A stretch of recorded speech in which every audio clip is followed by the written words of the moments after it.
ઊંઝા શ્રી જહુ માતાજી સેવક પરિવાર દ્વારા 38મો બ્લડ ડોનેશન કેમ્પ યોજાયો। ઊંઝા શ્રી જહુ માતાજી સેવક પરિવાર દ્વારા 38મો blood donation camp Shri Chamunda Jahu માતાજી મંદિર ભાટવાડો ઊંઝા ખાતે યોજાયો હતો।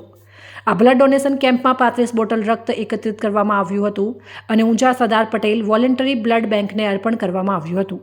આ પ્રસંગે જહુ માતાજી ઉપાસક વિપુલભાઈ, રોટલા ઘર પ્રમુખ અનિલભાઈ, ઉપપ્રમુખ મહેન્દ્રભાઈ, મલાઈ માતાજી ઉપાસક મહાસુખભાઈ, ખોડિયાર માતાજી ઉપાસક ખોડાભાઈ, જહુમાં ઉપાસક અમૃતભાઈ સહિત મોટી સંખ્યામાં સેવક પરિવારના ભાઈઓ બહેનો ઉપસ્થિત રહી રક્તદાન શિબિરને સફળ બનાવી હતી। આ કાર્યક્રમમાં ઉપસ્થિત સર્વે રક્તદાતા ભાઈ બહેનો તથા બ્લડ બેંક સ્ટાફ તેમજ નગરજનોનો શ્રી જહુ માતાજી સેવક પરિવારે આભાર માન્યો હતો અને રક્તદાતાઓને સ્મૃતિ ભેટ અને સર્ટિફિકેટ આપીને સન્માનિત કરવામાં આવ્યા હતા।